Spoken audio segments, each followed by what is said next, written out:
Beb, malam ini aku dapat lagi konsulan tentang suntik KB 3 bulan. Jadi dia tuh udah 5 tahun menggunakan suntik KB 3 bulan, terus tiba-tiba dia menstruasi.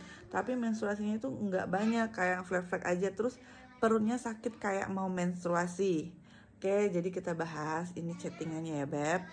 Nah, kita bahas ya Beb, sebelumnya aku juga udah bilang kalau misalnya suntik KB 3 bulan itu berdasarkan rekomendasi dari beberapa ahli itu hanya diperbolehkan selama 2 tahun berturut-turut. Kalau sudah lebih dari 2 tahun harus diseling dengan alat kontrasepsi yang lain. Nah, yang kedua, memang suntik KB itu efek sampingnya ada di menstruasi. Kebanyakan tidak menstruasi. Kalaupun dia ada menstruasi, itu biasanya hanya flek atau berupa kram perut saja. Ya, jadi kalau misalnya selama menggunakan suntik KB tidak mengalami menstruasi, itu masih dalam kategori normal. Nah, terus di sini kan dia bilang kayak apa? Nggak keluar darah haidnya, terus nggak keluar darah haidnya sama perutnya kram kayak gitu ya Beb.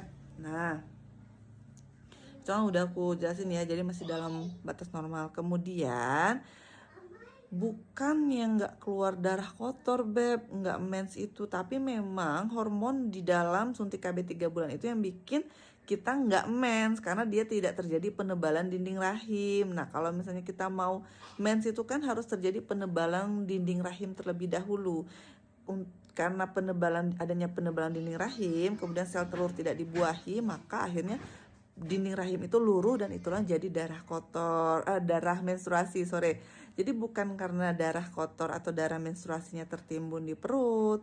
Kayak Beb, jadi boleh ya scroll-scroll video aku yang lain biar makin paham soal suntik KB 3 bulan. Kalau ada yang bingung boleh ditanyain. Bye-bye.